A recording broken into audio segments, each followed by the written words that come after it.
Welcome to Sarath Chandra IAS academy. So మనకి తెలుసు recent గా ఏపీ గవర్నమెంట్ ఒక జాబ్ క్యాలెండర్ అనేది రిలీజ్ చేయడం జరిగింది. దానిలో భాగంగా మనకి గ్రూప్ 1, 2 అన్ని డిఫరెంట్ గవర్నమెంట్ పోస్ట్ ఏవైతే ఉన్నాయో వాటన్నిటికీ కన్సాలిడేటెడ్ గా ఒక జాబ్ క్యాలెండర్ అనేది రిలీజ్ చేయడం జరిగింది. సో దాంట్లో భాగంగా మనకి గ్రూప్ 2 ఎగ్జామినేషన్ కి సంబంధించి కూడా రిలీజ్ చేశారు స్టూడెంట్స్, రైట్? సో ఈ గ్రూప్ 2 ఎగ్జామినేషన్ లో నేను డీల్ చేయబోయే సబ్జెక్ట్ ఏంటంటే జనరల్ మెంటల్ ఎబిలిటీ అనే ఒక పోర్షన్ ఉన్నది మనకి ఈ group 2 paper. So first of all అసలు ఈ జనరల్ మెంటల్ ఎబిలిటీ ఇంపార్టెన్స్ ఏంటి గ్రూప్ 2 ఎగ్జామినేషన్ విషయానికి వస్తే అంటే మనకి ఫస్ట్ టెస్ట్ స్క్రీనింగ్ టెస్ట్ పేరుతో వాళ్ళు కండక్ట్ చేస్తున్నారు. లాస్ట్ టైం అంతే కండక్ట్ చేస్తున్నారు. సో అందులో 150 మార్క్స్ కి పేపర్ 1 స్క్రీనింగ్ టెస్ట్ అని ఒక పేపర్ కండక్ట్ చేస్తున్నారు. ఆ తర్వాత మెయిన్స్ పేపర్ అని ఇంకోటి కండక్ట్ చేస్తున్నారు. సో ఈ స్క్రీనింగ్ పేపర్ లో వచ్చేసరికి మనకి 150 మార్క్స్ 150 క్వశ్చన్స్ 150 మార్క్స్ కింద ఉన్నది, రైట్? ఈ 150 క్వశ్చన్స్ లో 30 క్వశ్చన్స్ మీరు కానీ అబ్జర్వ్ చేస్తే 30 questions are from this general mental ability. 30 questions ని మనకి జనరల్ మెంటల్ ఎబిలిటీ అనే ఒక కాన్సెప్ట్ నుంచి అడగడం జరిగింది స్టూడెంట్స్. సో మనకు తెలుసు కాంపిటేటివ్ ఎగ్జామినేషన్ లో 30 మార్క్స్ వెయిటేజ్ అంటే నాట్ ఏ జోక్. 150 లో 30 అంటే ఆల్మోస్ట్ 1/5 ఆఫ్ ది పోర్షన్ వచ్చేసి మనకి ఈ జనరల్ మెంటల్ ఎబిలిటీ నుంచి అడగడం జరుగుతుంది స్టూడెంట్స్. అండ్ నెక్స్ట్ థింగ్ ఇంకో విషయం ఏంటంటే జనరల్ మెంటల్ ఎబిలిటీలో మనకు తెలుసు మేజర్ గా 2 సెక్షన్స్ ఉంటాయి, అవునా? ఒకటి వచ్చేసేమో రీజనింగ్, ఇంకోటి వచ్చేసేమో క్వాంట్, ఇంకోటి ఉంటుంది మనకి general psychological ability and statement assumptions conclusions అని, అవి కూడా ఇందులోకి ఒక పార్ట్ లాగా వస్తాయి. మనం అవి చూద్దాం తర్వాతకి. సో ఇవి 2 మేజర్ సెక్షన్స్ ఉంటాయి మనకి, రీజనింగ్ ఒకటి, క్వాంటిటేటివ్ యాప్టిట్యూడ్ అని ఒకటి. సో ఈ 2 ఏరియాస్ నుంచి మనకి 30 క్వశ్చన్స్ అనేది అడగడం జరుగుతుంది స్టూడెంట్స్.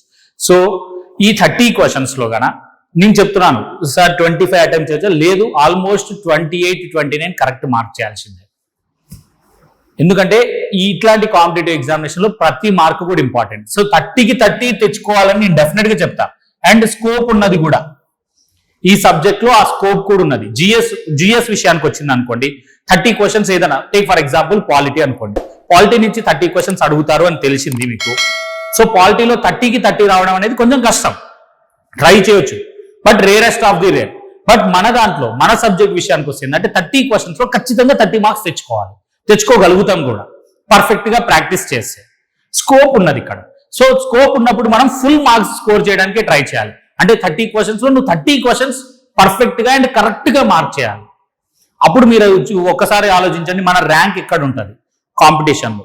ఎందుకు చెప్తున్నా అంటే స్టూడెంట్స్, ఈ 30 క్వశ్చన్స్ లో 20 క్వశ్చన్స్ ఖచ్చితంగా ఈజీ టు మోడరేట్ ఉన్నాయి.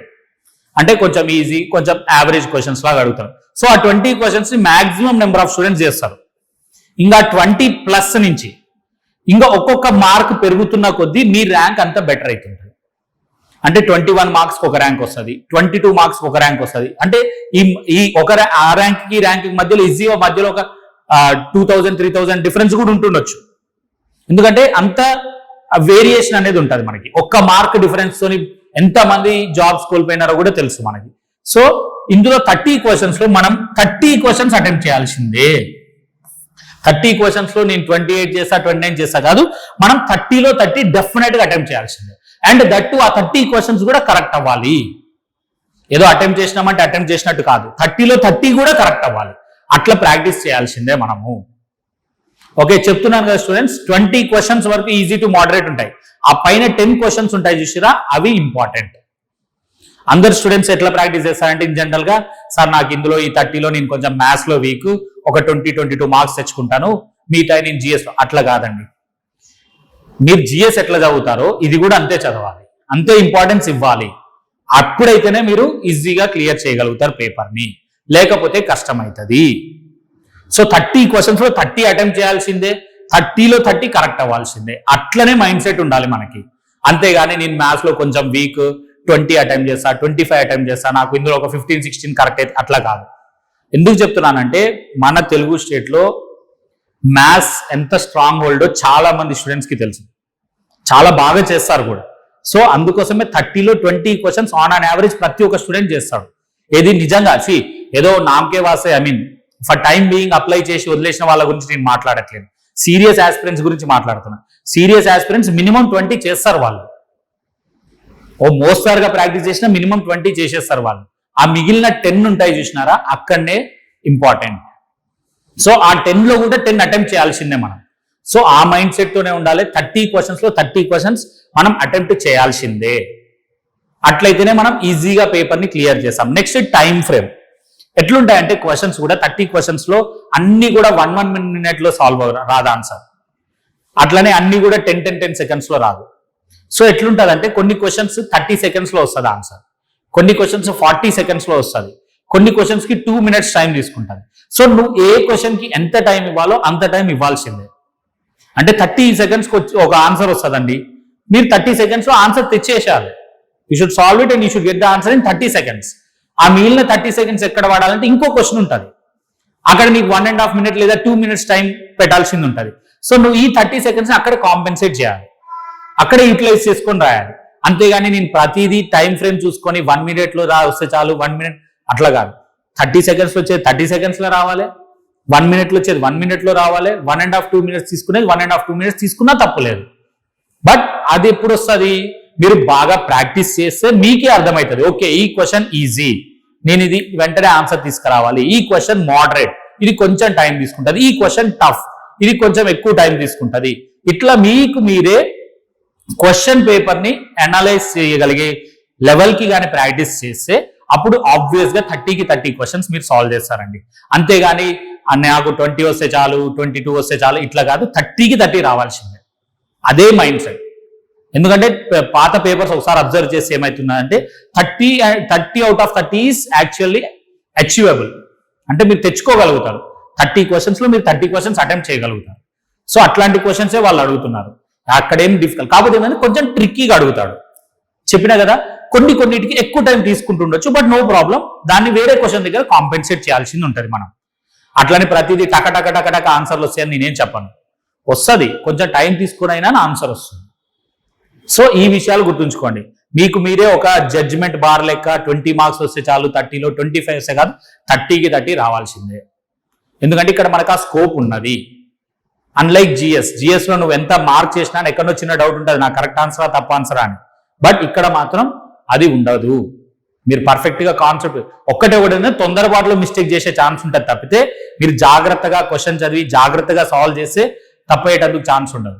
ఎక్కడో మీరు ఓవర్సీ చేసేసి పైన చదివేసి క్వశ్చన్ ని వాడు అడిగింది ఒకటైతే మీరు వేరేది క్యాలిక్యులేట్ చేసి మొత్తం ఆన్సర్ రాయకుండా మధ్యలోనే మీరే అజంప్షన్ చేసుకొని చేస్తే ఇట్లాంటి తొందరపాటు వల్ల చేసే మిస్టేక్సే ఉంటాయి తప్పితే జనరల్ గా పర్ఫెక్ట్ గా సాల్వ్ చేస్తే ఎట్లాంటి తప్పులు కూడా ఉండవు. సో అందుకోసమే గ్రూప్ 2లో మనకి ఈ క్వాంట్ పోర్షన్, ఇది జనరల్ మెంటల్ ఎబిలిటీ అనేది అంత ఇంపార్టెంట్. 30 క్వశ్చన్స్ 30 రావాల్సిందే. అట్లనే ప్రిపేర్ కండి. 25కి 26కి మీరు అసలు ఆ బార్ అనేది తగ్గించుకోకూడదు. ప్రతిదీ కూడా ఇంపార్టెంటే స్టూడెంట్స్. ఓకే, ఒకసారి మనకి సిలబస్ కాపీలో ఏం మెన్షన్ చేసిందో చూద్దాం మనకి. ఓకే, ఇది మనకి మెన్షన్ చేసిన సిలబస్ అండి. Logical reasoning, deductive, inductive, objective అని వాడు ఏం లేదు, కొన్ని దాంట్లో నుంచి మీరు ఏం డెరైవ్ చేస్తారు, దీంట్లో నుంచి మీరు ఏం అనలైజ్ చేస్తారు అవన్నమాట meaning. Statement and assumptions, statement argument, statement and conclusion, statement and course of action, ఇవన్నీ కూడా మనకి సైకలాజికల్ ఎబిలిటీస్ ఉంటాయి చూసారా కొన్నిట్లలో, వాటి కొంచెం రిలేటెడ్ అయ్యే బేసిస్ ఇది. Next mental ability. ఇప్పుడు చూడండి, number series, letter series, odd man out, coding and decoding, problems relating to relations అంటే బ్లడ్ రిలేషన్స్, లేకపోతే ఏదో ఒక సింబల్ ఇచ్చేసి ఈ సింబల్ మీనింగ్ ఇది, ఇట్లాంటి questions. Shapes and their subsections. Shapes అంటే ఏం లేదు, ట్రయాంగిల్స్, స్క్వేర్స్, వీటిలలో ఫిగర్స్ డిఫరెంట్ గా కట్ చేసి ఎన్ని ట్రయాంగిల్స్ ఉన్నాయి, ఎన్ని స్క్వేర్స్ ఉన్నాయి, లేకపోతే వాడు ఒక ఫిగర్ ఇచ్చేసి 4 ఆప్షన్లు ఇచ్చేసి ఈ ఫిగర్ ఎందులో సెట్ అవుతుంది, ఇట్లాంటి క్వశ్చన్స్ అనమాట. అవి అడుగుతారు. లేకపోతే మిర్రర్ ఇమేజ్, వాటర్ ఇమేజెస్ ఉన్నాయి కదా, మిర్రర్ ఇమేజ్, వాటర్ ఇమేజ్ కూడా దీంట్లో కిందనే వస్తాయి. Next basic numeracy. బేసిక్ న్యూమరసీలో number system, order of magnitude, averages, ratio and proportion, percentage, simple, entire quant మొత్తం నింపేసినాడు. మొత్తం క్వాంట్ టాపిక్స్ అన్ని కూడా మెన్షన్ చేసినాడు. Number system, order of magnitude అంటే ranking order, averages, ratio and proportion, percentage, simple and compound interest, time and work, time and distance, data analysis అంటే ఏం లేదు, data interpretation, tables, bar graph, line graph and pie charts. So మనకి entire quant and reasoning concepts ఇచ్చినట్టే. Students ఇంకోటి కూడా చెప్తున్నా, మీరు కొన్ని టాపిక్స్ ఇక్కడ మెన్షన్ చేయలేదు. లైక్ డైరెక్షన్స్ ఎక్కడ మెన్షన్ చేయలేదు. డైరెక్షన్స్ మెన్షన్ చేయలేదు కదా అని అది మీరు నేర్చుకోకుండా ఉంటాను అంటే అది కుదరదు. ఖచ్చితంగా మీరు ప్రాబ్లమ్స్ రిలేటెడ్ టు రిలేషన్స్ అని ఉంది కదా, ఇందులో నుంచి అనేది వస్తుంది, లేకపోతే డిడక్టివ్, ఇండక్టివ్, అబ్డక్టివ్ అనే 3 ఇచ్చిండు కదా, వాటిలలో నుంచి కూడా వస్తుంది. సో డైరెక్షన్స్ కూడా మనం నేర్చుకోవాలి, ప్రతిదీ నేర్చుకోవాలి. క్యూబ్స్ అండ్ డైస్, షేప్స్ అని ఉన్నాయా ఇక్కడ, షేప్స్ అంటే క్యూబ్స్, క్యూబ్ ని కట్ చేస్తారు, డైస్ ఉంటుంది, ఓపెన్ డైస్, క్లోజ్డ్ డైస్ అని, ఆ కాన్సెప్ట్స్ అవన్నీ కూడా మనం నేర్చుకోవాల్సింది ఉంటుంది స్టూడెంట్స్. అంతేగాని మనం వేరేలాగా చేయనీకి ఉండదు. We should learn the entire quant and reasoning concepts. మొత్తం క్వాంట్ రీజనింగ్ కాన్సెప్ట్స్ పర్ఫెక్ట్ గా మనం నేర్చుకోవాల్సిందే. ఇందులో కొన్ని మెన్షన్ చేయలేదు, లైక్ ఏజెస్ అని ఎక్కడ మెన్షన్ చేయలేదు, బట్ ఆ ఏజెస్ అనేది రేషియో అండ్ ప్రపోర్షన్స్ లో ఒక ఇంటిగ్రల్ పార్టే. ఎక్కడైనా ఏజెస్ అని మెన్షన్ చేసిండా అండి? ఎక్కడ మెన్షన్ చేయలేదు, బట్ అది రేషియో అండ్ ప్రపోర్షన్ లోనే ఇంటిగ్రల్ పార్ట్. ఓకే, అట్లనే మనకి ఇక్కడ ఎక్కడ కూడా బ్లడ్ రిలేషన్స్ అనేవి మెన్షన్ చేయలేదు, బట్ ఇక్కడ మనకి ప్రాబ్లమ్స్ రిలేటెడ్ టు రిలేషన్స్ అన్నాడు, అది బ్లడ్ రిలేషన్స్ కూడా దాంట్లోకే వస్తాయి. ఓకేనా, ఇట్లా ప్రతి కాన్సెప్ట్స్ కూడా మనకి ఇంపార్టెంటే, ప్రతిదీ కూడా ఇంపార్టెంటే. So entire reasoning and entire quantitative aptitude నేర్చుకోవాల్సిందే. ఇక్కడ ఒకటే ఒక ప్లస్ ఏంటంటే వీళ్ళు ప్యూర్ మ్యాథ్స్ మెన్షన్ చేయాలి. అండ్ లైక్ గ్రూప్ 1, మీరు గ్రూప్ 1 లో చూస్తే వాళ్ళు క్లియర్ గా మనకి మెన్సురేషన్ అండ్ జామెట్రీ అని 2 సబ్ టాపిక్స్ ఇచ్చినారు. బట్ ఇక్కడ మన అదృష్టం ఏంటంటే అట్లా ఏం మెన్షన్ చేయలేదు కాబట్టి ప్యూర్ మ్యాథ్స్ ఒకదాన్ని మనం ఇగ్నోర్ చేయొచ్చు. బట్ అంతే అని మనం బాడ్ మాస్ అండ్ సింప్లిఫికేషన్ కూడా నేర్చుకోవాల్సిందే, అది కూడా మనం డెఫినెట్ గా చేయాల్సిందే. ఎందుకంటే అవి ఒక్కోసారి నెంబర్ సిస్టమ్ బేస్డ్ అని కూడా మెన్షన్ చేయొచ్చు వాళ్ళు. So BODMAS and simplification అయితే నేర్చుకుంటాం, ఎక్సెప్ట్ ప్యూర్ మ్యాథ్స్ కాన్సెప్ట్స్ ఏం అవసరం లేదు. గ్రూప్ 2 విషయానికి వస్తాయి, గ్రూప్ 1 కి అయితే నేర్చుకోవాల్సిందే, అది వేరే విషయం. ఓకేనా, సో ఇవి మనకి మేజర్ గా 3 కాన్సెప్ట్స్ చెప్పినా కదా స్టూడెంట్స్. ఇంత ముందుకి అన్ని క్వశ్చన్స్ ఈక్వల్ టైంలో రావు, కొన్ని క్వశ్చన్స్ ఏమో ఎక్కువ టైం తీసుకుంటాయి, కొన్ని క్వశ్చన్స్ ఏమో తక్కువ టైం తీసుకుంటాయి. బట్ అన్నిటిని బ్యాలెన్స్ చేస్తూ రాయాలి మనం అనేది ఒకటి నేర్చుకున్నాం కదా. సో ఇప్పుడు మనం ఏం చేద్దామంటే కొన్ని శాంపుల్ క్వశ్చన్స్ చూద్దాం. అసలు ఆ శాంపుల్ క్వశ్చన్స్ కూడా మనం ప్రిపేర్ చేసినవి ఏం కాదు, లాస్ట్ గ్రూప్ 2 పేపర్లో అడిగిన క్వశ్చన్సే మనం తీసుకున్నాం కొన్ని క్వశ్చన్స్. అవిటిని మనం ఎట్లా సాల్వ్ చేస్తామనేది చూద్దాం. ఒక్కొక్క క్వశ్చన్కి ఎంతెంత టైం పడుతున్నది అని జనరల్ అనాలిసిస్ కోసం. Okay, now let us see that. ఈ క్వశ్చన్ చూడండి, the sum of present ages of Ramu and his son Jagadish 60. చూడండి, ఇది దేనికి రిలేటెడ్? ఏజెస్ కి రిలేటెడ్. ఇంతకు ముందు మనం సిలబస్ అనేది చూసినాం. సిలబస్ లో ఎక్కడన్నా మీకు ఏజెస్ అని మెన్షన్ చేసిండా? చేయలేదు. బట్ క్వశ్చన్ మాత్రం ఏజెస్ రిలేటెడ్ అడిగిండు. ఎందుకు చెప్తున్నా అంటే మీరు స్టాండర్డ్ బుక్స్ ప్రాక్టీస్ చేసేటప్పుడు యాక్చువల్గా ఏజెస్ అనే ఒక కాన్సెప్ట్ రేషియో అండ్ ప్రపోర్షన్ లో ఇంటిగ్రల్ పార్టే అనమాట. మీరు కొన్ని స్టాండర్డ్ బుక్స్ ఉంటాయి కదా మార్కెట్ లో దొరికేవి, అవిట్లలో వాళ్ళు ఏం చేస్తారంటే ఏజెస్ అనేది సపరేట్ గా పెడతారు. సో మీరు ఏం చేస్తారు, రేషియో అండ్ ప్రపోర్షన్ సాల్వ్ చేస్తారు, ఏజెస్ ని విడిచి పెడతారు, ఎందుకంటే మీకు సిలబస్ కాపీలో మెన్షన్ చేయలే కదా. సో ఇట్లాంటి తప్పులు జరుగుతాయి స్టూడెంట్స్, అట్లాంటి విషయాల్లో జాగ్రత్తగా ఉండండి. యాక్చువల్గా ఈ ఏజెస్, పార్ట్నర్షిప్స్ ఉంటాయి కదా, ఇవన్నీ మిక్చర్ అండ్ అలిగేషన్స్, ఇవన్నీ కూడా మనకి రేషియోస్ లో పార్టే. రేషియో అండ్ ప్రపోర్షన్స్ ఉన్నదా, రేషియో అండ్ ప్రపోర్షన్ లోనే ఏజెస్ నేర్చుకోవాలి మనం, పార్ట్నర్షిప్స్ నేర్చుకోవాలి, మిక్చర్ అండ్ అలిగేషన్ నేర్చుకోవాల్సింది ఉంటుంది. సో ఈ 3 కాన్సెప్ట్స్ కూడా దానికి సంబంధించినవి, ఇది జాగ్రత్తగా గుర్తుంచుకోండి స్టూడెంట్స్. ఇప్పుడు చూడండి, the sum of present age of Ramu and his son Jagadish 60. Present తీసుకుందాం, father son. Okay, present age F అనుకుందాం, రాము ఆర్ అనుకుందాం, రాము కదా, and his son Jagadish is what, J. Present age ఇట్లా అనుకుందాం. 6 years ఎగో అంటే 6 years బ్యాక్ వాళ్ళ ఏజెస్ ఏముంటాయి? ఎగో అంటే ఏంది? బ్యాకే కదా. 6 years బ్యాక్ దేర్ ఏజెస్ ఏముంటాయి? 6 r-6 j-6, 6 years back. Ramu's age was 5 times the age of Jagadish. Ramu's age ఏమంట? రామూస్, ఇది రాము, ఇది Jagadish. Ramu's age was 5 times the age of Jagadish. అంటే 6 years బ్యాక్ వీళ్ళ మధ్య రిలేషన్ ఏముంది? రాము ఏజ్ ఎంత? r-6. ఇది జగదీష్ ఏజ్ కన్నా 5 times ఎక్కువ ఉందంట. ఇది జగదీష్ ఏజ్ కన్నా 5 times ఉంది. జగదీష్ ఏజ్ లో 5 times ఉంది. 5 times the age of, more than కాదు, 5 times. So 5 times of j-6 after 6 years. అంటే ఆఫ్టర్ 6 years వాళ్ళ ఏజ్ ఏమైతుంది? After 6 years what will be there ages? After 6 years r+6 and j+6. ఎందుకంటే ఇదేమో before, ఇదేమో after. r+6 and j+6. Jagadish age will be, Jagadish age ఎంత అని అడుగుతున్నాడు మనకి. What will be the ages of, what is the age of Jagadish? ఇక్కడ Jagadish age ఎంత అని అడుగుతున్నాడు. ఇప్పుడు మనం రిలేషన్స్ ఎట్లా రాస్తాం? How we can find the relation? Jagadish age will be okay.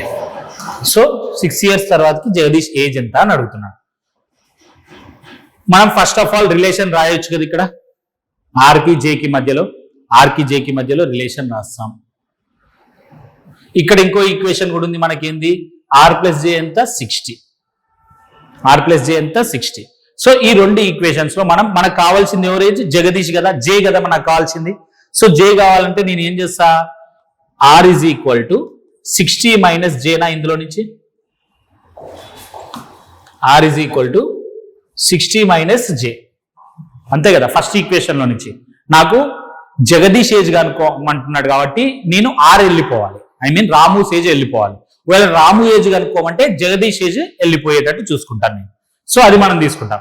Are is equal to 60 minus J, అది ఇందులో సబ్స్టిట్యూట్ చేస్తాను. అప్పుడు నాకు ఏమవుతుంది, యాక్చువల్ గా 60 minus J minus 6 is equal to 5 times of J minus 6 is equal to 5 times of J minus 6. ఇప్పుడు ఇది ఏమవుతుంది నాకు, 60 minus 6 54 minus J is equal to 5j minus 30. ఇప్పుడు ఈ జే నట్ సైడ్ పంపిస్తా, 30 ఇట్ సైడ్ పంపిస్తా. అప్పుడు నాకు ఏమవుతుంది, 84 ఈజ్ ఈక్వల్ టు 6j, అంతేనా. జే అటు వెళ్తే ప్లస్ అవుతుంది. 6 1 6 14, అంటే జే వాల్యూ ఏమొచ్చింది, 14 వచ్చింది. నాకేమడుగుతున్నాడు, ఆఫ్టర్ 6 years, ప్రెసెంట్ కాదు, ఆఫ్టర్ 6 years ఏజ్ ఎంత అవుతున్నది, జే ప్లస్ 6, అంటే నాకు ఆన్సర్ ఏమవుతుంది 14 plus 6 which is equal to 20. ఇక్కడ నీకు ఎట్లాంటి ఫార్ములా కానీ ఇంకేమి కానీ ఉండదు, నువ్వు బేసిక్ ప్రాసెసే యూజ్ చేయాల్సింది ఉంటుంది. ఇది ఏజెస్ కి సంబంధించిన క్వశ్చన్ ఒకటి. మీకు ఏజెస్ అని వాడు ఎక్కడ సిలబస్ కాపీలో మెన్షన్ చేయలేదు, బట్ క్వశ్చన్ అయితే అడిగింది. ఇవి ఎక్కడ వస్తాయి, 2 areas లో వాడంటాడు. ఒకటి రేషియోస్ కి సంబంధించి ఏజెస్ క్వశ్చన్స్ ఉంటాయి. 2 రిలేషన్స్ అని ఒక వర్డ్ వాడినా, ప్రాబ్లమ్స్ రిలేటెడ్ టు రిలేషన్. ఇది ఒక రిలేషనల్ కాన్సెప్ట్ అయినా, ఒకరి ఏజ్ ని ఇంకొకరి ఏజ్ తో రిలేట్ చేస్తున్నాడు వాడు, అవునా.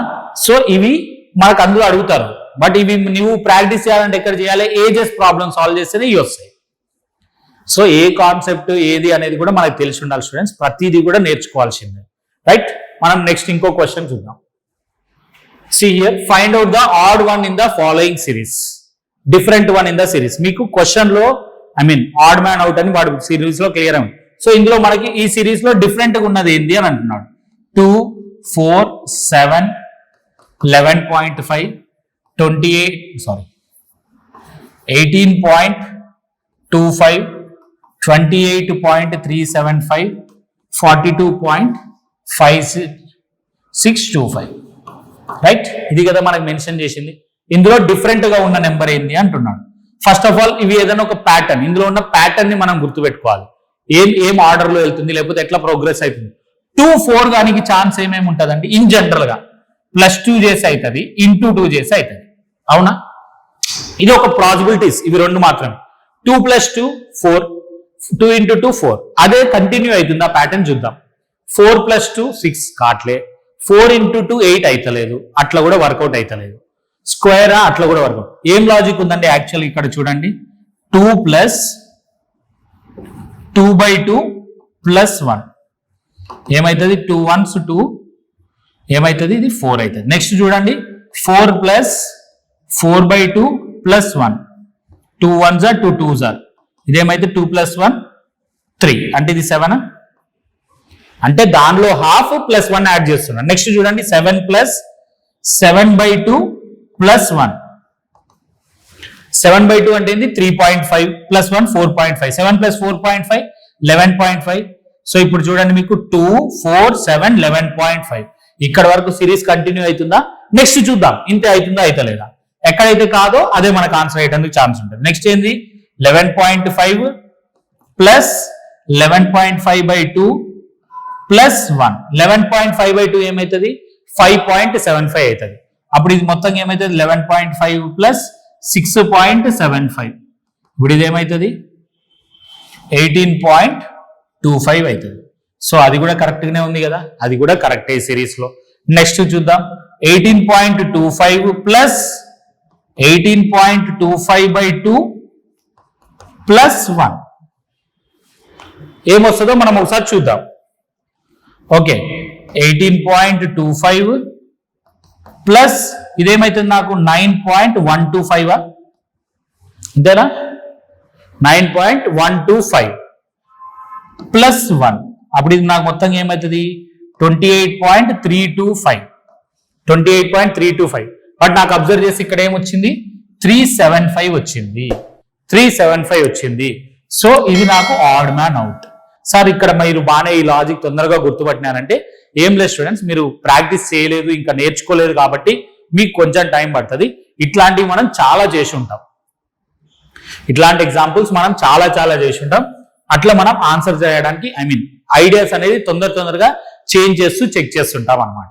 సో ఇక్కడ నాకు ఆన్సర్ ఏంది డిఫరెంట్ ఏది 28.375 యాక్చువల్గా 325 ఉండాలి, మనకి 325 ఉండాలి, బట్ ఇక్కడ 375 ఉంది.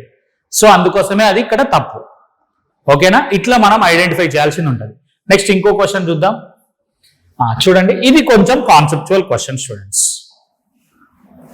ఓకేనా, ఇది కొంచెం కాన్సెప్చువల్ స్టూడెంట్స్, దీనికి కొంచెం టైం పడుతుంది. ఎందుకు టైం పడుతుంది, మనం జాగ్రత్తగా చూడాలి ప్రతి డేటాను కూడా. ప్రియాంక 20 ప్లేట్లు మరియు 12 టీ కప్పులను తెచ్చింది. సో ప్లేట్లు ఎన్ని తీసుకున్నది తను 20, టీ కప్స్ ఎన్ని కొన్నది తను 12 కొన్నది. ఓకేనా, 20 ప్లేట్స్ 12 టీ కప్స్ కొన్నది. Okay, she marked up the plates by 15% on cost price. So plate ఒక్కొక్కటి ఎక్స్ రూపీస్ అనుకుందాం, కాస్ట్ ప్రైస్ ఎక్స్ రూపీస్ అనుకుందాం. తను ఎంత మార్కప్ చేసిందండి, ఒక్కొక్క దాన్ని 15%. మార్కప్ అంటే పెంచింది అని మీనింగ్. 15% పెంచినప్పుడు ఇది ఏమవుతుంది 115% ఆఫ్ ఎక్స్ అవుతుంది.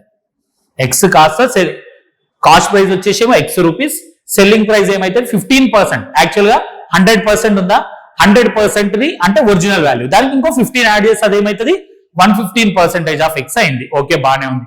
And the tea cups by 20 on the cost price of each. Tea cups ఎంత ఉన్నదంట 20, ఎక్కువ. Tea cups selling cost price ఎంతో మనకు తెలియదు కాసేపు. సో మనం అది వదిలేద్దాం, ఎందుకంటే తర్వాత క్వశ్చన్ లో ఉన్నది కాబట్టి. She sold 75% of plates and 8 tea cups and made a profit of 385. Okay, if the cost price of tea cup is 60% of the cost of the plate. Tea cup price మనకి plates తో relate చేసి ఇచ్చిండు. ఏమి ఇచ్చిండు, tea cup price ఎంత ఉందంట 60% of plates. Plate 100 రూపాయలు ఉందనుకో, ఇది 60 రూపాయలు అవుతుంది. అట్లా దాని మీనింగ్ అనమాట. అందుకోసం 60% ఆఫ్ ఎక్స్. టీ కప్ ఎంత కమ్మిండు ఇక్కడ చూపించిండు, tea cups by 20 on the cost price of each.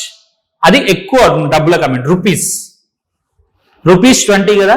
అంటే ఇప్పుడు టీ కప్స్ ఏమవుతుంది 60% ఆఫ్ ఎక్స్ ప్లస్ 20 రూపీస్. ఇది వచ్చేసి అమౌంట్ అండి, పర్సంటేజ్ కాదు. సో నీకు కాస్ట్ ప్రైజులు తెలుసు, సెల్లింగ్ ప్రైజులు తెలుసు. నెక్స్ట్ ఏమైనది, షీ సోల్డ్ 75% ఆఫ్ ప్లేట్స్. మొత్తం ప్లేట్స్ ఎన్ని కొన్నది తను 20 కొన్నది. 75% ఆఫ్ 20 ఎంత 15 కదా. సో ఎన్ని ప్లేట్స్ సేల్ చేసింది తను 15 ప్లేట్స్ సేల్ చేసింది. షీ సోల్డ్ 15 ప్లేట్స్, 15 ప్లేట్లను అమ్మింది తను. ఎన్ని టీ కప్లను అమ్మింది 8 టీ కప్స్ అమ్మింది. 8 టీ కప్స్ అమ్మింది. ఎన్ని టీ కప్స్ అమ్మింది 8. అయితే ఇప్పుడు చూడండి, 15 టీ కప్లు 15 ప్లేట్లు 8 టీ కప్లు అమ్మినప్పుడు తనకి ఎంత ప్రాఫిట్ వచ్చిందంటే 385 వచ్చింది. 385 వచ్చింది కదా. అంటే దాని మీనింగ్ ఏంది, first of all 15 tea cups price ఏమవుతుంది 15 అంటే SP minus CP is equal to 385. Profit ఇదే కదా, ఆబ్వియస్లీ సెల్లింగ్ ప్రైస్ ఎక్కువ ఉంటుంది కాస్ట్ ప్రైస్ కన్నా, ప్రాఫిట్ 385. సో ఇప్పుడు సెల్లింగ్ ప్రైస్ ఏమైనా చూడండి 115% ఆఫ్ ఎక్స్ కదా. సో ఎన్ని అమ్మింది అట్లా తను 15. సో 115% ఆఫ్ ఎక్స్ మొత్తం ప్లేట్స్ లో తనకి ఎంత ప్రాఫిట్ వచ్చింది చెప్పండి. ఒక్క ప్లేట్ మీద 15% వచ్చిందా, ఒక ప్లేట్ మీద తనకి ఎంత పర్సెంటేజ్ ప్రాఫిట్ వచ్చింది 15% ఆఫ్ ఎక్స్. ఒక ప్లేట్ మీద 15%. అట్లా తను ఎన్ని ప్లేట్స్ అమ్మింది 15 ప్లేట్స్ అమ్మింది. సో అప్పుడు నాకేమవుతుంది 15 into 15% of X. 15 into 15% of x minus ఒక్కొక్క టీ కప్ని ఎంత ఎక్కువ కమ్మింది, 20 రూపీస్ ఎక్కువ కమ్మింది కదా, కప్స్ బై ₹20 అండి. ఇక్కడ యాక్చువల్గా మిస్ అయింది, 20 రూపీస్ ఎక్కువ కమ్మింది కదా. అట్లా తను ఎన్ని కప్స్ అమ్మింది, 8 కప్స్ అమ్మిందా, అంటే ఎంత ప్రాఫిట్ వస్తుంది, 8 into 20 160 వస్తుంది. ప్లస్ ఇది మొత్తం ప్రాఫిట్. నేను డైరెక్ట్ గా ప్రాఫిట్ రాస్తున్నా, ఎస్పీ మైనస్ సిపి చేసేసి డైరెక్ట్ గా ప్రాఫిట్స్ రాస్తున్నాను. ఈ ఫార్ములాలో సబ్స్టిట్యూట్ చేయట్లేదు, డైరెక్ట్ ప్రాఫిట్స్ రాస్తున్నాను. ఇది వచ్చేసి ప్రాఫిట్ ఏమో ప్లేట్స్ పైన, ఈ ప్రాఫిట్ వచ్చేసి ఏమో నాకు కప్స్ పైన. ఎందుకు 15 ప్లేట్స్ అమ్మింది, ఒక్కొక్క ప్లేట్ మీద తనకి ఎంత ప్రాఫిట్ వచ్చింది, 15% ప్రాఫిట్ వచ్చింది. నెక్స్ట్ 8 టీ కప్స్ అమ్మింది, ఒక్కొక్క టీ కప్ పైన తనకి 20 రూపీస్ ప్రాఫిట్ వచ్చింది. So 8 into 20 160 rupees. That will be equal to what, 385. అది ఎంతకి ఈక్వల్, 385కి ఈక్వల్. ఇప్పుడు నాకు 15 into 15% కదా, so 15/100 into x is equal to, ఈ 160 ఇటు సైడ్ వెళ్ళిపోతే ఏమవుతుందండి, మైనసా. సో 385 minus 160 ఏమవుతుంది నాకు, 225 అవుతుంది. ఏమవుతుంది, 225 అవుతుంది. ఇప్పుడు చూడండి, 15 ones 15, 15s are 15 ones 15 15s. So X అనేది ఏమొచ్చింది, 100 రూపీస్. అంటే దాని అర్థం ఏంది, ఒక్క plate price 100 rupees, plate price వచ్చేసి 100 రూపీస్. అప్పుడు టీ కప్ ప్రైస్ ఏమవుతుంది, 60 రూపీస్, ఎందుకంటే 60% కదా. సో రౌండ్ ఫిగర్ వాల్యూ వచ్చింది. ఇప్పుడు తను మొత్తం ఎంత ఖర్చు చేసిందండి, టోటల్ సిపి ఎంత అయింది చెప్పండి, మొత్తంగా 2000, అంతేనా, 20 into 100 2000 ప్లస్ 12 into 60 720. అంటే మొత్తంగా తను ఎంత స్పెండ్ చేసిండు, 2720 స్పెండ్ చేసిండు, అంత ఖర్చు చేసిండు తను. అవునా, 2720 రూపీస్ తను స్పెండ్ చేసినాడు. సో ఎంత అమౌంట్ వచ్చింది తనకు రిటర్న్ చెప్పండి. ఒక్కొక్క ప్లేట్ ని 115 కమ్మిండు, అవునా, 115 కమ్మి ఎన్ని ప్లేట్లు అమ్మిండు, 15 ప్లేట్స్ అమ్మిండు. 115 into 15, ఎందుకంటే 115% of 100 is 115 only. 115 into 15 plus ఎన్ని టీ కప్స్ అమ్మిండు, 8 into 80 ఇన్ని టీ కప్స్ అమ్మిండు. లేకపోతే మీరు డైరెక్ట్ గా అయినా చేయొచ్చు, అది వేరే విషయం, అంత అవసరం లేదు మనకి ఇక్కడ. సో ఇక్కడ తనకి ఏమైంది, మొత్తంగా 115 into 15 ఎంత వస్తుంది చెప్పండి. ఆర్ఎల్స్ మీరు డైరెక్ట్ గా 15 ప్లేట్స్ అమ్మిండు కదా, 1500, 8 ప్లేట్స్ అమ్మిండు కదా, ఎంత అవుతుంది, యాక్చువల్గా 480. దానికి మీరు 385 యాడ్ చేసినా అదే ఆన్సర్ వస్తుంది. బట్ ఇట్లా కూడా మీరు చేయొచ్చు. 115 into 15 ఎంత అవుతుంది స్టూడెంట్స్, 1500 ప్లస్ 15 15s are 225. అవునా, అప్పుడు ఇది ఏమవుతుంది, 1725 ప్లస్ 8 into 80 640. 8 into 80 640. నాకు ఇది మొత్తం ఏమవుతుంది, 5 6 3 2 2365 అవుతుంది, 2365. సో నాకు రిటర్న్ ఎంత వచ్చింది, 2365. వీళ్ళు ఏం చెప్తున్నాడు, ఇంకో విషయం కూడా చెప్తున్నాడు, she got no returns on the unsold items. కొన్ని అమ్ముడు పోలే కదా, వాటి నుంచి ఎట్లాంటి డబ్బులు కూడా రాలేదని చెప్తున్నాడు. సో అంటే మొత్తంగా తను ఎంత ఖర్చు చేసినట్టు, 2720 ఖర్చు చేసిండు. బట్ డబ్బులు రావడం మాత్రం ఎంత వచ్చినాయి తనకి రిటర్న్ గా, 2365 వచ్చినాయి. అంటే ఎంత తక్కువ వచ్చినాయి, 355. So loss of ₹355. తనకి ఎంత లాస్ వచ్చింది, 355 రూపీస్ లాస్ వచ్చింది. ఈ రెండింటి మధ్యలో డిఫరెన్స్ ఎంత వచ్చింది, 355. అంటే తనకి 355 రూపీస్ లాస్ వచ్చింది. ఓకేనా, రైట్. నెక్స్ట్ చూద్దాం మనం. ఇది ఇంట్రెస్టింగ్ క్వశ్చన్ స్టూడెంట్స్. యాక్చువల్గా ఇది ప్యూర్లీ కాన్సెప్చువల్ క్వశ్చన్. అంటే మీకు కాన్సెప్ట్ తెలిస్తే ఈజీగా వస్తుంది ఆన్సర్, లేకపోతే చాలా టైం పడుతుంది. ఈ క్వశ్చన్స్ అన్ని కూడా మళ్ళీ చెప్తున్నాను, మీకు గ్రూప్ 2లో అడిగిన క్వశ్చన్సే. నేను ఓన్లీ ఒక 2 ఈజీ 2 టఫ్ అని తీసుకున్నాను మీకు అర్థం అయ్యేలా చెప్పడం కోసం. ఓకేనా, అట్లానే అన్ని క్వశ్చన్స్ ఇంత టఫ్ గా ఉంటాయంటే ఉండవమ్మా. చెప్పినా కదా, 30లో 20 ఈజీ టు మోడరేట్ ఉంటాయి, ఒక 10 మాత్రం టఫ్ ఉంటాయి. ఆ 10 కూడా మనం అటెంప్ట్ చేయాల్సిందే, పర్ఫెక్ట్ గా అటెంప్ట్ చేయాల్సిందే. ఓకేనా, ఏదో అటెంప్ట్ చేసినామంటే అటెంప్ట్ చేసినట్టు కాదు, పర్ఫెక్ట్ గా అటెంప్ట్ చేయాలి. Now see here, Vijay invested a sum of ₹8192 at 15% per annum in State Bank of India what is the compound interest for the sum invested by Vijay for 1/4 years if the interest is compounded 5 months. Okay 5 months 5 monthly. Okay అంటే half yearly కాదు, half yearly అంటే ఎన్ని months 6 months, but interest 5 months కే ఒకసారి నువ్వు add చేయాలి compound interest లో. మరి ఇక్కడ ఫస్ట్ మీరు చేయాల్సింది మనకి ఇచ్చిన రేట్ ఆఫ్ ఇంట్రెస్ట్ ఏంది చెప్పండి, 15% పర్ యానం. బట్ ఫస్ట్ మనం దాన్ని పర్ యానం నుంచి మనకు కావాల్సింది ఏంటి 5 months కి కావాలి, మనకు కావాల్సింది ఏంటి 5 months కి కావాలి. సో దానిపైన మనం ఎక్కువ ఫోకస్డ్గా ఉండాలి. సో 15% పర్ యానం అంటే ఎన్ని మంత్స్, 12 months. ఇప్పుడు మనకు కావాల్సింది 5 months కి ఎంత, 5 months కి రేట్ ఆఫ్ ఇంట్రెస్ట్ ఎంత, క్రాస్ మల్టిప్లై చేయండి. ఎక్స్ అనుకోండి, X into 12 is equal to 15 into 5. x into 12 is equal to 15 into 5. 3 టేబుల్లో ఏమవుతుంది, 3 4s are 3 5s are. So x ఏమవుతుంది నాకు ఇక్కడ 25/4. ఇదేమైతే 6.25% అవుతుంది. రేట్ ఆఫ్ ఇంట్రెస్ట్ ఏమవుతుంది 5 months అంటే మీన్ ఇయర్లీ నుంచి నేను నాకు కావాల్సిన టైం పీరియడ్ ఏంది 5 months అన్నమాట. ఎందుకంటే ప్రతి 5 నెలలకు ఒకసారి నేను కాంపౌండ్ ఇంట్రెస్ట్ అనేది యాడ్ చేయాలి ఇక్కడ. సో అది ఫస్ట్ చేయాల్సిన పని అది. నెక్స్ట్ ఇప్పుడు 1/4 years అంటే ఎన్ని మంత్స్ అండి, it is nothing but 15 months. 1/4 year అంటే 3 months. So 12 + 3 15 months. సో ఇప్పుడు 15 months లో ఎన్ని 5 months డ్యూరేషన్ ఉంటాయి చెప్పండి, టైమ్ స్లాట్స్ ఎన్ని 5 months ఉంటాయి, టైమ్ స్లాట్స్ అనేవి ఎన్ని మంత్స్ ఉంటాయి, 5 months డ్యూరేషన్లు ఎన్ని ఉంటాయి చెప్పండి, 3 ఉంటాయా, 3 సార్. సో ఇవి రెండు నేను ఫస్ట్ క్యాల్కులేట్ చేయాలి జాగ్రత్తగా. సో ఇప్పుడు నాకు టైమ్ స్లాట్స్ ఏమో 3 అయినాయి, రేట్ ఆఫ్ ఇంట్రెస్ట్ ఏమైంది 6.25 అయింది, 6.25 అయింది. ఇది మనకి ఇంపార్టెంట్. టైమ్ స్లాట్స్ 3 అయితే రేట్ ఆఫ్ ఇంట్రెస్ట్ 6.25 అవుతుంది. దీని ప్రకారం నువ్వు చేసుకో. ఇప్పుడు దీన్ని నువ్వు ఫార్ములాలో అప్లై చేసుకో. మనకి ఉండదు కదా ఇంట్రెస్ట్, లేదు ట్రిక్ కూడా ఉంటుంది దీనికి ఒకటి. First slot rate of interest ఎంత 6.25%. 6.25 ని ఫ్రాక్షన్ లో కన్వర్ట్ చేయాలంటే ఏం చేస్తాం, 6.25 into 100. ఇది ట్రిక్ అండి, ఫార్ములా బేస్. ఫార్ములాలో మీరు ఏం సబ్స్టిట్యూట్ చేస్తారు, అమౌంట్ ఫార్ములా ఉంటుంది P into 1 plus R/100 whole to the power of n. ఇది కదా కాంపౌండ్ ఇంట్రెస్ట్.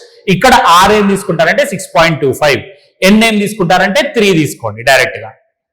ప్రిన్సిపల్ వచ్చేసి మీకు ఇచ్చిండు కదా ఎంత 8192. ఇందులో సబ్స్టిట్యూట్ చేస్తే అమౌంట్ వస్తుంది, అమౌంట్ లో నుంచి నువ్వు ప్రిన్సిపల్ సబ్ట్రాక్ట్ చేస్తే నీకు వచ్చేది ఇంట్రెస్ట్. ఇది నీకు ఫార్ములా బేస్డ్, ఇది చాలా జనరల్ గా కూడా చేస్తారు, అందుకోసమే నేను ఇది చేయట్లేను, ఒక ట్రిక్ తో చూస్తున్నాను చూడండి. ఇది ఏమవుతుంది అంటే 1/16% అప్పుడు మీకు ఇది తెలుస్తుంది. సో ఇనిషియల్ ఫైనల్ అని పెట్టుకొని 16 ఇనిషియల్ ఇంట్రెస్ట్ అనేది యాడ్ అవుతుంది, 16 + 1 ఏమవుతుంది 17. నెక్స్ట్ సెకండ్ కూడా సేమ్ ఇంతే కదా, అది కూడా 1/16, 16 17. నెక్స్ట్ థర్డ్ కూడా సేమ్ ఇంతే, అది కూడా 1/16. సో ఇక్కడ కూడా 16 and 17. 3 slots 3 rate of interest. 16 into 16 256. 256 into 16 అదేమవుతుంది 4096 అవుతుంది. 16 4096 అవుతుంది. Next 17 17 sir 289. 289 17 తో మల్టిప్లై చేయండి ఏమవుతుంది, what is the output you will get here. ఎంత అవుట్పుట్ వస్తుంది అంటే ఒకసారి చూడండి, 7 9 సార్ 63. ఓకే 6 అటు వెళ్ళిపోతుంది, 7 8 సార్ 56 + 6 62 20 అవుతుంది. మళ్ళీ ఇది 289 అవుతుంది మనకి, రైట్ అంతేనా, రైట్. సో 3119491 స్టూడెంట్స్, ఇదేమో ప్రిన్సిపల్, ఇదేమో అమౌంట్. ఇంట్రెస్ట్ ఎట్లా క్యాలిక్యులేట్ చేస్తారండి, అమౌంట్ మైనస్ ప్రిన్సిపల్ కదా, అంటే ఇప్పుడు ఏమవుతుంది 4913 - 4096 4096 అవుతుంది. కాసేపు ఇది 4100 అనుకుంటే ఇది ఏమవుతుంది మనకి, ఇక్కడ 4 17 యాడ్ అవుతుందా మనకి, ఇది ఏమవుతుంది మొత్తంగా 817 అవుతుంది. 817 పార్ట్స్, వీటిని పార్ట్స్ అంటాం, పార్ట్స్. సో ఇంట్రెస్ట్ కూడా 817 పార్ట్స్. మా యాక్చువల్ ప్రిన్సిపల్ ఎంత? 8192. యాక్చువల్ ప్రిన్సిపల్ 8192, బట్ పార్ట్స్ లో అదెంత? 4096 పార్ట్స్. 4096 పార్ట్స్ కదా. So 4096 parts is equal to 8192. నాకు ఇంట్రెస్ట్ ఎంత వచ్చింది? 817 పార్ట్స్. 817 పార్ట్స్ ఎంత అవుతుంది? 4096 ఇంటూ 2 ఈజ్ 8192. సో అట్లానే 817 ఇంటూ 2 ఏమవుతుంది? 1634. 1634 ఇస్ ద ఆన్సర్. 1634 అనేది మనకు ఆన్సర్ అవుతుంది. స్టూడెంట్స్, ఇప్పటి వరకు మీరు ఈ మెథడ్ చూసి ఉండకపోవచ్చు, అందుకోసం కొంచెం కష్టం అవుతుంది. అందుకోసం మీకు ఈ ఫార్ములా కూడా మెన్షన్ చేసిన, ఇందులో మీరు డెరైవ్ చేసుకుంటే సరిపోతుంది. ఇందులో చెప్పిన కదా, టైమ్ స్లాట్స్ 3, n అనేది 3 అవుతుంది. Rate of interest 6.25. మీకు ఏమొస్తుంది? అమౌంట్ వస్తుంది. అమౌంట్ లో నుంచి మీరు ప్రిన్సిపల్ ని సపరేట్ చేస్తే మీకు వచ్చేది ఇంట్రెస్ట్. అది మీరు చేయాల్సింది ఉంటుంది. ఓకేనా? సేమ్ అదే ఇది కూడా. ఓకే, ఇట్లా మనకి డిఫరెంట్ లెవెల్ ఆఫ్ క్వశ్చన్స్ ఉంటాయి స్టూడెంట్స్. కొన్ని ఈజీ ఉంటాయి, కొన్ని టఫ్ ఉంటాయి, కొన్ని మోడరేట్ ఉంటాయి. అన్నిటినీ నేర్చుకోవాల్సిందే. అన్నిటిని కూడా బ్యాలెన్స్డ్ గా నేర్చుకుంటాం మనం ప్రాబ్లమ్ సాల్వ్ చేసేటప్పుడు. ఓకేనా? ఇంకేమన్నా క్వశ్చన్స్ ఉన్నాయా? రైట్, ఇవే క్వశ్చన్స్. రైట్ స్టూడెంట్స్, మన శరత్ చంద్ర ఐఏఎస్ అకాడమీలో గ్రూప్ 2 కోర్స్ లాంచ్ చేస్తున్నాం. పర్ఫెక్ట్ గా ఉంటుంది. ప్రతి కాన్సెప్ట్ చెప్పినా కదా, 30 out of 30 అటెంప్ట్ చేసేలాగానే మనం నేర్చుకుంటాం. ప్రతిదీ కూడా బేసిక్ ప్రాబ్లం నుంచి టఫ్ ప్రాబ్లం వరకు. ఎందుకంటే ప్రతి క్వశ్చన్ కూడా ఇంపార్టెంట్. 20 క్వశ్చన్స్ మీరు ఎట్లాగో ఫార్ములాస్, ఈ లాజిక్స్ తోని బయాట్ చేసో లేకపోతే ఎట్లా అట్లా సాల్వ్ చేస్తారు. ఆ మిగిలిన 10లో 10 అటెంప్ట్ చేయడమే మన టార్గెట్. సో దాని ప్రకారమే మనం ప్రాక్టీస్ చేస్తాం. Thank you very much.